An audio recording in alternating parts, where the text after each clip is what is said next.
What's going on, y'all? It's Dana Vaughns here, and I use my voice as a singer and dancer to inspire people with my truth. Thank you for clicking this episode of LipRoll with Valerie Morehouse.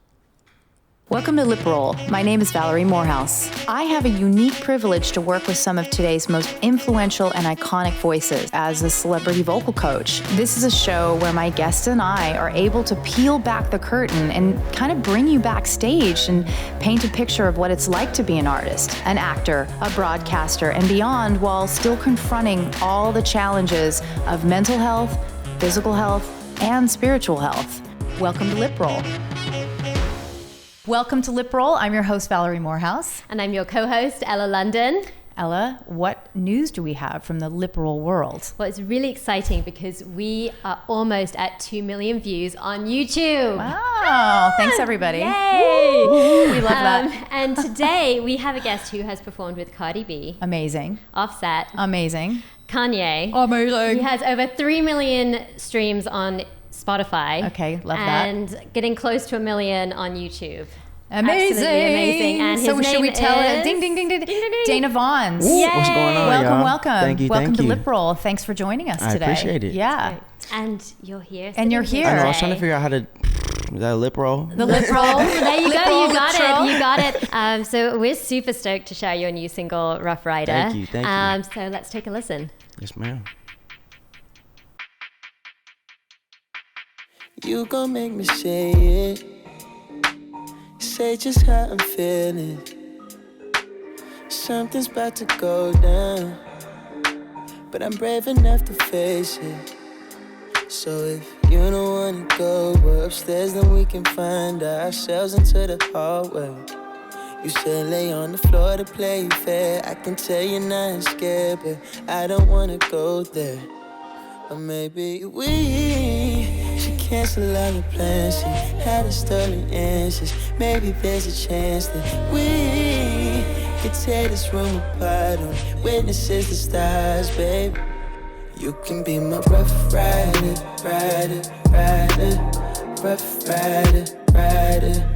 You can be my rough rider, rider, rider, rough rider, rider, rider.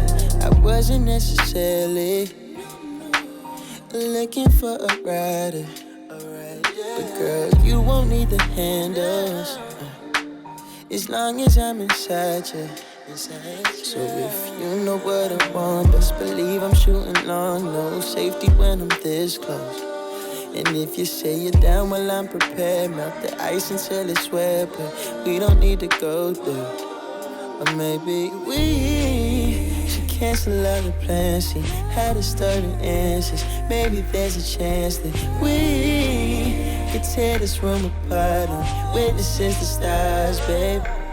You can be my rough rider, rider, rider, rough rider, rider. You can be my rough rider, rider, rider, rough rider, rider, rider.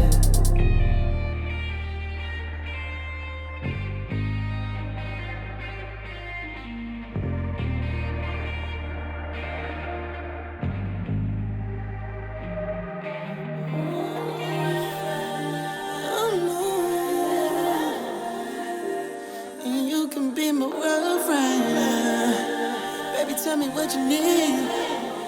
Oh, you can be my rough rider, rider, rider. You can be my rough rider, rider.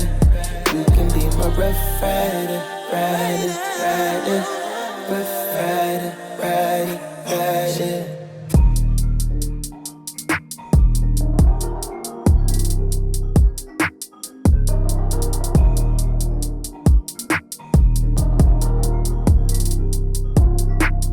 So we're super stoked that we just got to hear your new single, Rough Rider. Absolutely incredible. Thank you.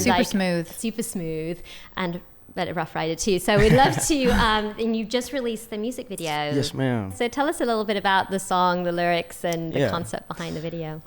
So Rough Rider, like you guys just heard it. Hope you guys liked it. Yeah. I started creating it last year, in 2018, probably around September, October. And I booked my own studio. I have a studio in my house, but I just booked the actual studio for a month just to really just dive in and just come up with whatever this EP that is actually going to come out in couple months from now. Sweet. So it's been a long process to get it there, but I produced it as well. Wow. Nice. I took it to a producer down in Atlanta. One-stop shop. Hey, I try to be for myself, and took it down to Epic Pro, who's a great producer out of Atlanta. Did a lot of Tony Braxton stuff. Oh, nice. Bryson Tiller's Dome, a bunch of good records. Nice. So it was a blessing just to have somebody at his caliber hear what I was doing and really just dive in and just help change a couple sounds, just make it sound, what I envisioned. Right. And Rough Rider, the song, it's really just, I wanted to take a spin on when you meet somebody. It wasn't your typical, like, you just met somebody out and it's like, oh, you're cool, like, I like you feel me? But like something internally was like, wow, this could actually be something that maybe not a forever thing for some people, but something that's definitely going to last, that's going to be substantial in your life, not just a fling or something like that. So that's what it kind of started with. Something that you can learn something from that person. I wanted to just kind of talk about that. Just I just met you, but for some reason I feel like we're gonna be involved with each other for a while, and not just for, like I said, just for a short amount of time. Synchronicity. But that's how it really came up. It's actually rare that I think about the lyrical content before I make a track. I usually make the track and then do it, but this is actually the first track I think almost ever, maybe my second one, that I had the hook idea before I even made the track. So I think that's why it really does sound like one. I try to make everything sound like one big art piece. Each song is its own. I think Michael Jackson did a great job of that. When you think Thriller, you just don't think the song, you think the video, you think the wardrobe, you think the everything. So yeah, I think that's what Rough Rider gives the people. I think is why it's done so well. The video, if you guys haven't seen the video, is freaking crazy. Okay, the video. I have to ask, what happens at the end? So I get shot. Yes, and what, and like, do you survive? Because I'm like freaking out. It's a cliffhanger. well, he's here, isn't he, Ella? It is quite a cliffhanger. I mean, it's definitely suggested that I do die at the end of the video. Yeah. Because it was a whole Bonnie and Clyde type of situation. We couldn't go. A lot of people, we were like, why didn't you just go to the hospital? Like, your girl didn't care. Why didn't she just take you to the hospital? Well, if we went to the hospital, we'd also probably get arrested because we just robbed a bank or whatever. Right. I love that you didn't include that scene. What was the intention behind not including the robbery scene? Just some cinematic just tension. Points, you know what I'm saying? Just like, I forget exactly. Well, I don't know if you've seen the movie The Town. It's like an old bank robbery movie based in Boston, whatever. And I can't remember exactly the scene, but I remember when coming up with the storyline for it, I love that you saw the car that they got out of and you heard all the gunshots, you heard everything, and then you just saw them get in the car and dip off. Yeah, when I get in, you can't even necessarily tell I got shot there. I heard it, but I get in the car. Because at first, I'm in the driver's seat, and we get out the car. Shout out to Jay Chenoweth, who's a great actress, dancer. She was starring in the video with me. Yeah. But then I ended up throwing her the keys, and she got in the driver's seat. And you see me get in the passenger, and I'm sure you're already thinking like, your face, like, why is his face contorted? Yeah, exactly. Yeah. And she's all hype about, just after we hit this lick, and in the car like, yeah, and I'm over here just like hurt, sitting against the side, and then you finally get the reveal of the shot, and it escalated quickly, and I think it was something that I wish I had evoke an emotion, and without even trying. This one really did. A lot of my fans were like commenting like, oh my God, like I cried, like the thing, like you actually were to pass away. Even my mom was like, okay, I don't really like this ending of this video, but I'm never scared to take a chance and do whatever. I think as long as the integrity of the song is still saying, that was the best way to get it across. So we just had to do what we had to do. Where are you from? From Pittsburgh, Pennsylvania originally. Born in a small town, Uniontown, Pennsylvania. It's about 45 minutes outside of the city, but a lot of people don't know that. I also lived in Mississippi for 2 years. Wow. Yeah, I lived in Mississippi for 2 years doing my dad's job, then took us to South Carolina. Wow. And then after that, around 10 years old, they helped me get out here to LA for what I wanted to do. Nice. And it wasn't anything that I never grew up like, oh, I want to do this. I want to be a singer. I want to be on TV. It was never a self-driven type of deal. I did dance. There was a movie called You Got Served that came out probably like 2005 or whatever. Yeah.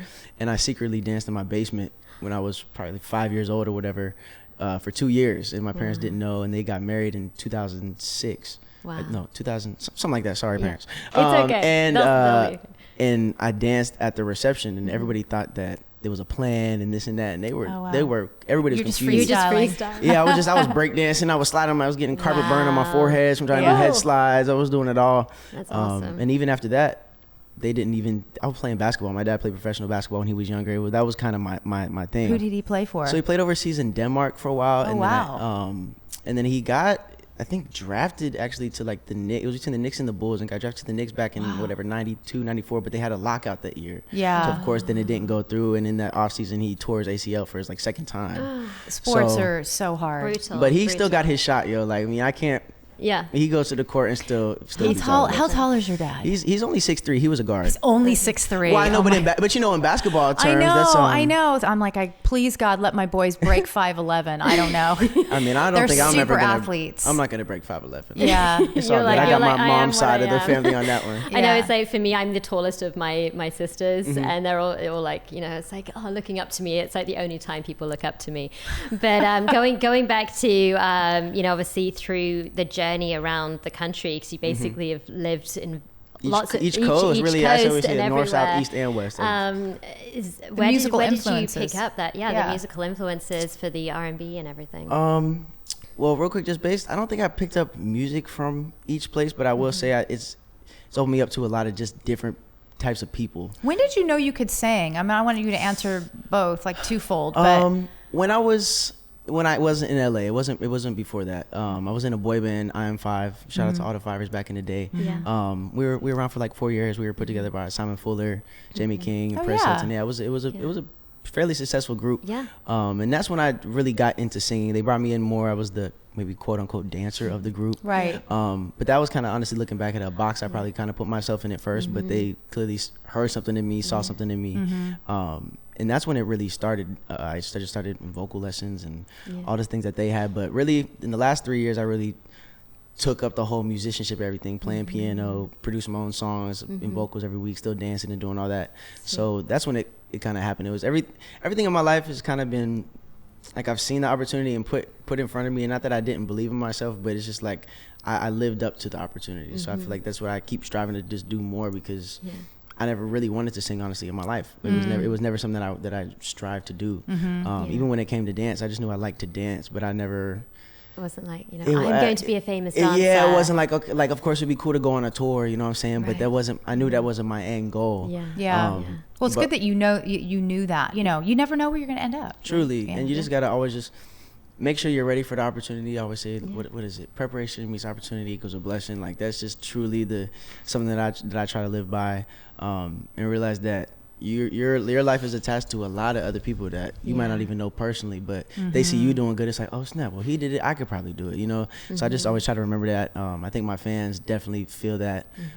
Anytime even new people come to a show or anything, I give my all in what I do, because why would I want to do it? And it's not easy. Less. People think that this entertainment is so glamorous, and it's really not. It's especially really hard. Nowadays, I feel it's like really hard. There's a lot of young acts that are just so loud and flamboyant with their actions and things like that it gives people a false sense of how to really make it, or something that's gonna, I would say, if I wanted to just be for the clout, I don't even say that, but I would throw a TV through a window and do this and then do a backflip and then play my song after. That would give views, you know what I'm saying? But that's I don't even want to do that. I would never even. It's a slow burn. It's not supposed to be a race. It's a marathon, and that's what the biggest thing that we talk about here with all of my clients is you have to do it slowly, and that's where you start reaping the rewards. You get big too fast, it causes a lot of problems. Exactly, and I feel like when you have that. When you are calm in your actions and don't stressing about, okay, I got to make it in a year. Like, you just got to make sure, of course, you have to make money. You have to stay alive. You got to stay healthy and do things like that. But don't be stressing about getting to that next moment right there, because you get little things to know how you're going to handle the big things. That's truly how it is. So I don't stress about my timing, as long as I know I'm putting out good quality stuff. I wish all my artists would feel that way because I deal with a lot of my artists are very anxious. They've got a lot of anxiety and you know, there's a lot of self-medicating going on and some not. Some have crashed and burned and come out the other side, but you see all variations of it. And for somebody so young, that's a really refreshing take on how to be in this business. I mean, yeah, and I've been in the business since I was 10. Like, In Kids Bop, yeah. So I did Kids Bop when I was younger. Yeah. I was on contract with them for like 2-3 years. You're like, pace yourself. It's going to be a really long ride. Yeah, for real. Throw myself out. Because you also do acting as well, and you've got a show on BET. Yes, ma'am. And that's American Soul. Shout out American Soul. It talks about Soul Train, and when it first came up, Don Soul Cornelius. Train. Yeah. I remember Soul Train. Hopefully that I can sing on the show Yeah. for season 2. I actually have this one record on the EP. It's a real funk one. I want to try to figure out some way to get it involved in there. That'd be cool. Nice. I think it would be really cool. But yeah, I was a dancer. I was one of the Soul Train dancers. My character's named Fresh, and it was just a really cool experience to be a part of. We're recreating history. Yeah. Of course, there's some added characters. I don't know if there was a Soul Train dancer named Fresh, but just to get the story across. I don't recall that there was, but that's but it was great. I shot in Atlanta. It was really cool because Tony Cornelius, his son, was on set every other day or whatever. So I just knew it was a genuine project. It's not like you hear based on a true story or this and that, and the producers and the people that put it together just ran off with it and just did whatever. But Jesse Collins over at BET always does good with that. He always just try to keep the integrity of whatever the story is being told. But it's great. We got season 2 coming. Do you have a date for that yet? I don't have a date. I think we're still waiting on a shooting schedule too. I know it's probably starting in fall again. Sweet.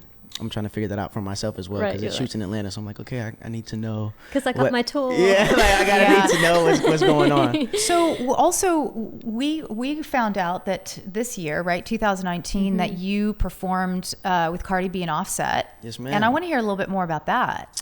So that was for the BET Awards again. Okay. And how did that come to fruition? So I just got a call. I mean, I'm blessed to have been started as a dancer, and all my relationships that I've had through pretty much all my jobs in the last 4 or 5 years, I haven't auditioned. I just got direct calls for it.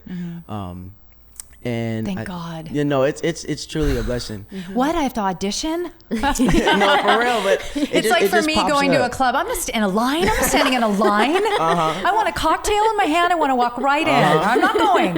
Hey, and that's okay. That's okay. But yeah, shout out to Tanisha Scott, who was the choreographer. She actually did like 5 performances there for all different artists. Brilliant. But she gave me a call, and it was about a week and a half of rehearsals. Really kind of taxing on the body rehearsals. We were doing back bends, going to the ground. And it was a big performance for Cardi because she never had that many dancers. We were like 40 dancers on stage.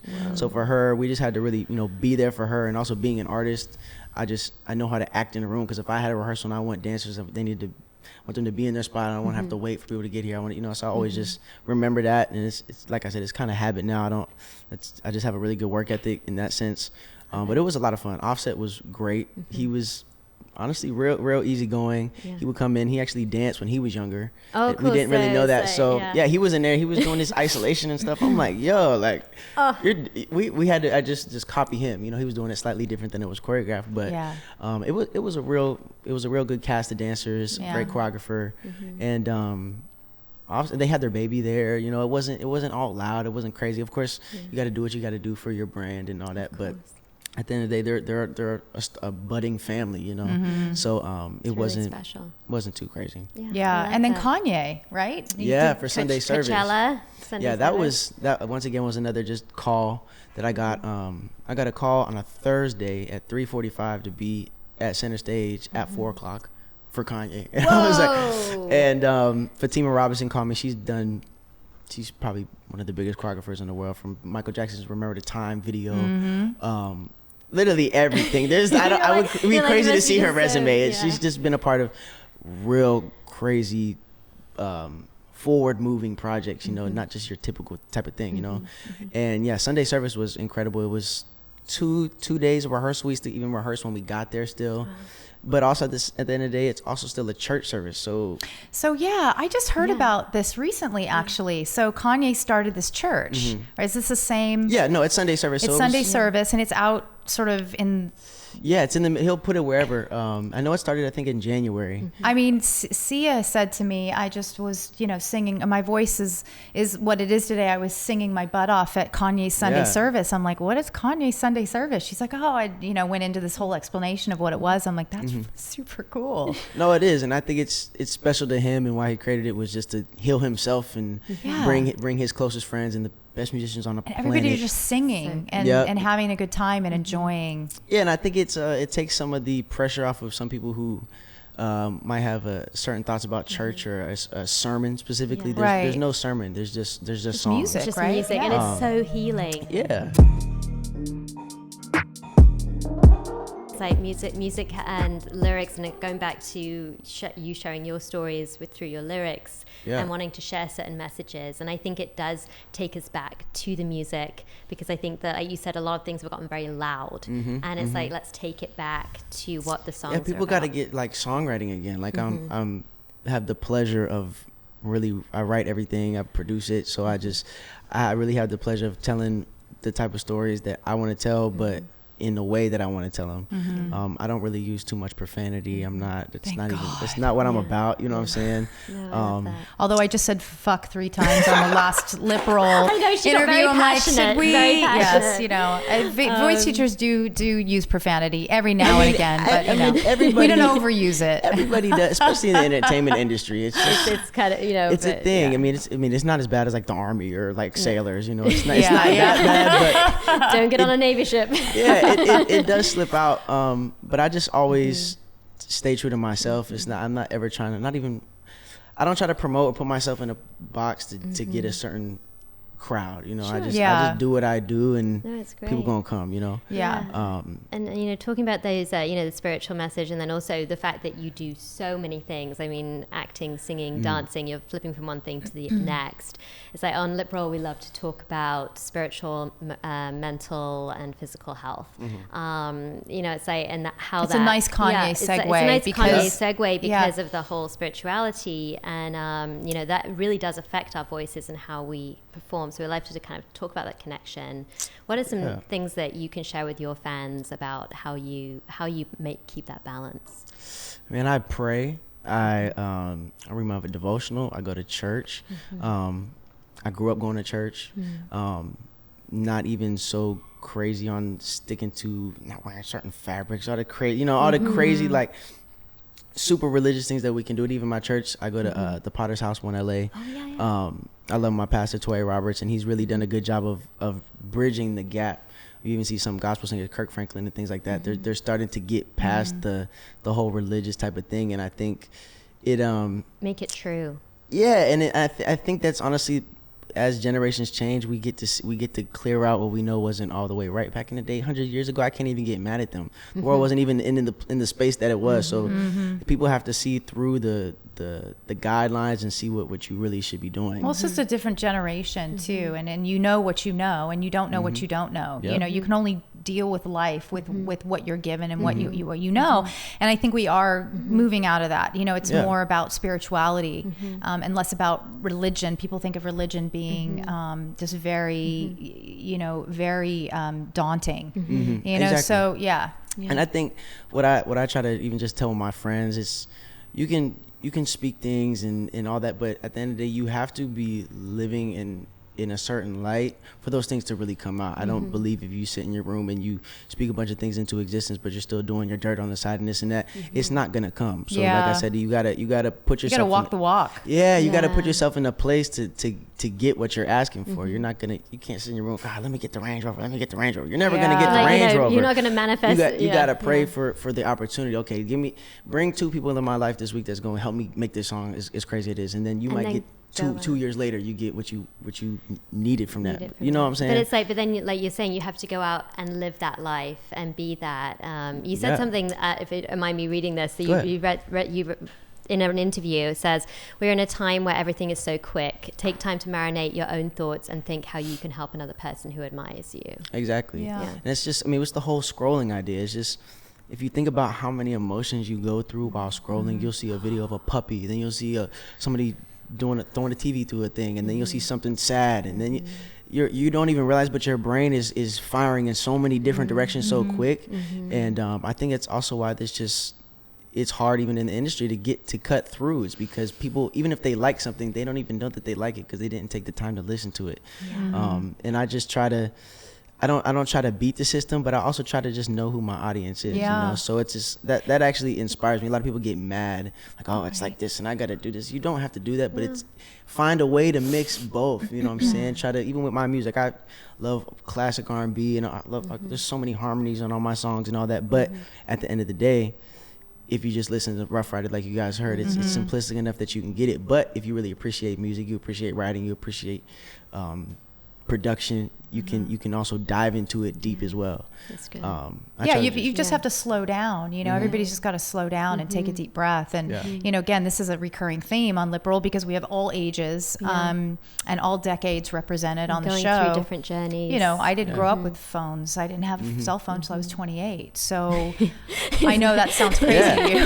Like, oh my God. But you know, I've been in this business a really long time. I've seen a lot, and it's so nice and refreshing to hear someone younger give that information to our fans and our listeners, because it's such a huge message and we have to slow down. There's too much dopamine coming from this. Exactly. You know, and people are, there's more anxiety, there's more stress, there's more stomach issues. I see so many of my artists who are unhealthy.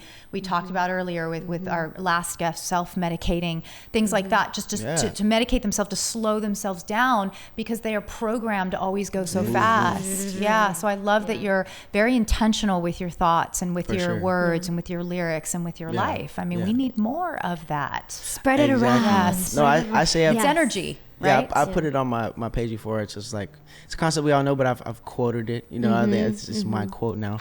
But I just say, let your light shine so that others may find their own. That's just strictly it. Like, we all know, be your best self to help other people. But I think in that one phrase, it really, it's like a let your light shine so that others may find their own. Love it. And it's just kind of like the lighthouse on the lake or in the ocean type of deal. Like, you could be hundreds of miles out, but you see that one light go this way, and it's like, okay, but this is where I need to go. There's no way. If you're lost, you see a lighthouse, you're gonna go there.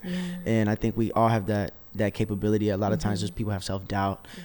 They question themselves, and I always say, if you've been doing something for years and you've seen little improvements, or you've got some type of affirmation, pats on the back, you know, things like that, then that's a sign to keep going. I think people I've been working at this for 5 years, so why in the hell are you gonna stop now? Well, there's also, just speaking on what you're talking about, there's also such a lack of self-love that you see in every generation now. And I see people my age, which is really shocking, who are sort of on this too much, and they start wavering in their lives because they're living from the outside in rather than from the inside out. Yeah, you know? I think a lot of kids too don't realize that there's so many different careers in the world. You don't have to be on TV, be in music, be a dancer. You know, there's so many. Like, I mean, I can't say, like, I do still want to go to college later in my life and get my degree. I mean, this is something that my family believes in, and that I even believe in. Super important. I gotta grab hold of the moment right now. No, you do, for sure. But I love that you still have that motivation. It's, I mean, you have your brain forever. That's right. So I can always go and do that, but just like go to school, figure it out. Don't, people are like, oh, college is a waste of money. Like, I feel you. In my case, when I know what I'm doing, I'm independent. I'm reinvesting everything I'm doing into my music and into my art and training and all that. I know that's my college. So it's like, if you don't know what you want to do all the way, then that's your investment. Like, you got to invest. Well, that little piece of paper, it does shape you as a person. And I think whether it's a small JC or, you know, an Ivy League, it doesn't matter. You know, I'm very proud of my college education. You know, and just having that in my studio, I have my you know, I have it in a frame and if it's a waste of money, if your self-love and who you are as a person and what you feel as a human being through your entire life is a waste of money, well, you know, but I still look at that and go, I'm really proud of my alma mater and that I worked so hard to get that. So my dad got his degree in fine arts. He did a bunch of pottery and I your love mug that. and things like that. But he works in pharmaceuticals and helps diabetes medicine and things like that. And that gives him a different mindset. That's why I think he's been so successful in what he does, because he comes at it from not such a statistical standpoint, so straight edge and all that. Like, he's able to just go into a room and talk to people and make them feel warm and comfortable, and then get to the business. And it takes the seriousness out of it. But he's still very serious. He still gets the facts across. And that's what I try to do with my stuff. It's like, okay, you heard all the music to watch an interview with me and talk to you for what you really need to do. That's why it comes across the way that it is. So I just try to hook clickbait people into like how you should live your life. Exactly. That's kind of my deal. And I love that you sharing all that positivity with your fans. And I think one of the things that we wanted you to share was the hashtag day oneers. Day ones, yes. Tell us a little bit about the story on that. So I call my fans day ones. The reason I call them day ones is because even if you never heard me, this is your first day that you've heard me. So regardless, this is your day one. I think in a lot of fan bases as well. Especially going back to you got the Beehive, the Believers, all that. I feel like there's a lot of like animosity and like just jealousy in fan bases. I've been here longer. I've known their first track. And it's like, hey, well, I never even actually really thought about that. Hey, I just got here. Like, I still love him just as much. I might not have been here for as long as you, but I still want to be involved. And I don't want that to be going on in my fan base. And I'm very vocal. If I see some BS going on, I'll DM like, hey, stop that, or hey, block her. You know what I'm saying? Right, like, don't be scared to create your own bubble. You know, don't lock yourself out and just be in a room. But you got to be real particular. So that's why I call them day ones, just to make it a communicative effort and everybody's welcome. And I say, if you click my page, well, you're unfortunately a day one and you can't change it. I love that. It's That sounds a good message. because I followed you. I think 2 days ago, so that was my day one. But so I think we have like a special treat for your fans right now with a new song that you have coming out. I do. I'm literally just got the master, and like you guys know, I should have a release date so soon, so please check my page and all that. But it's called Lovey Dovey. It's featuring Jordan Ward, who's a great up and coming R&B artist as well from St. Louis. But I've known him for about 7 years just through dance. He was actually on the Bieber tour, last 2 tours. Shout out to my manager Nick Demore as well, who creative directed Bieber's I think the Purpose tour. Then Ariana does Alesso, a bunch of things. So he's a great person to be teamed up with too, because he helps get my vision across. And we really are trying to do some big things. So the team is very important. It is. So but Lovey Dovey is here. I would love to play a snippet. I think we got it somewhere. We do. And, let's take a listen. For very fine talent.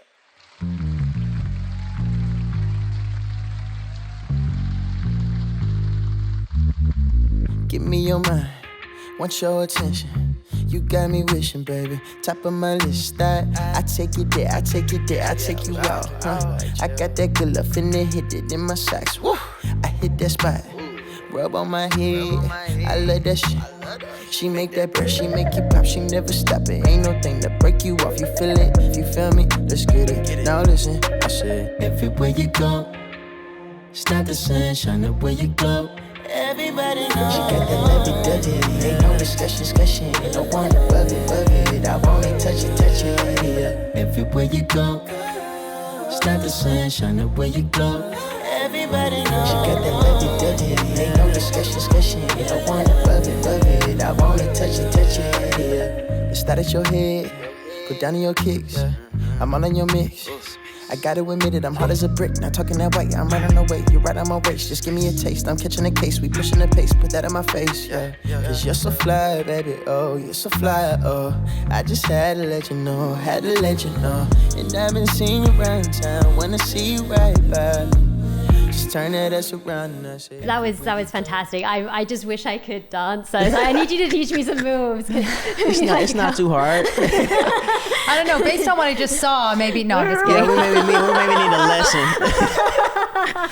Yeah, it's fun. I always say I can dance on the floor, but it's a whole different ball of wax. Just being an actual dancer. I tried a hip hop class once. I did too. In my 20s, I was actually really good from the waist down, but I couldn't get the shoulders go. I couldn't get the shoulders going with my hips at the same time. I'm like, this is really hard. It's definitely something that you gotta just work at, like anything. Yeah. But I think if you just going back to the Soul Train days, they were creating moves. That's why sometimes they look crazy. But it's all just like, it's internal. It's just like, you just gotta. It's in transition. It is. So you just don't be in anything, but don't be shy to do something that ain't never been seen before. So we came up with popping. That's how we came up with just when you really do something that you take an old method and you twist it and you breakdancing started when I was just in high school. I mean, we used to cut out the cardboard and stick it on the floor floor in the garage and start trying to do the spins and all of that. It was hilarious. I wish I could see And that would have seemed crazy. I mean, unless you worked at it and, you know, got your muscles up and figured out how to do it, then it looks like something. But hey, there you go. Tiny muscle. But yeah, I think it's just dance is something that everybody can do and everybody should do because it's good for your health. It's just good for your soul. It's good for your soul. And Soul train. everybody can do it. I love it. Everybody can do Okay. You believe in me? I can do it. You can. With all that yellow, you can do anything. Oh yeah, I know she's always in yellow. And it's so much fun. So, and then that's going to be part of your EP that you're releasing, as you Yes. mentioned earlier, that you're... Yeah, the EP should be finished in about 2 weeks. I just want to give one more week of recording, and then I got to get it all turned in and get the cover. I'm in between like 2 names that I want to call it. I just don't know. I'm so close to figuring it out. Do an Instagram story now. Right. I have sometimes a good bad habit of going on live and like sharing little sneak peeks, but like these last 2 to 3 songs that I'm adding to it, I'm not giving any sneak peeks. You got to trust your intuition on that. Yeah, if it makes you feel excited. I listen to my music more than anybody listens to my music, so I've heard every one of my songs over 100 times. And it's more of just like studying. Even when I buy a song on iTunes, I literally buy one song and I will literally play that song for a week, and maybe I would go back between one of my songs that I did that week and just another song that I'm listening to, and it's really just a studying process that by the end of that week I will know every part, I will know every instrument, I'll do everything like that. And I think that's I do that with my music. There's not anything in my music that I don't know what's going on. I can tell you every single part that's going to be in there, when it's coming in, when it's coming out. And you got to be totally involved, you know. So it's we talk about that a lot. It's like getting more involved. More women are coming in now and getting more involved and not letting other people run their careers. They know everything from top to bottom, day in, day out. It's really important. Yeah, and a lot of people don't. Some people just don't want to be all the way involved as well. Yeah, going back it's to a lot some of people work. just want the limelight, want this. Yeah. So like, okay, I don't need to write it. I don't want to produce it. Just give me whatever and I'll do it. And those careers are usually short-lived. You know, you have to have one-hit wonders. Right, you have to have a little more insight than that. But Dana, where can our audience find you? You can find me at Dana Vaughns, DanaVaughns. I'm not Vince Vaughn. I'm not Vince Vaughn. And you have an S on the end of Vaughn. Yes, there's an S on the end. We say the part of my family that doesn't have the S, we don't deal with them. No. I'm sorry. I'm just joking. Sorry. That's a joke. But yeah, everything's on Spotify, Apple Music, Tidal, all the streaming services, and YouTube as well as just my name. So yeah, check your boy out. Amazing. Well, thank you for being on LipRoll today. We're so excited to have you, and I'm excited to meet you for the first time and listen to a little bit more about your story. Thank you so much. And don't forget to subscribe. Yes. Yeah. Thanks, Wherever Dana. the button is. Yeah. Bye.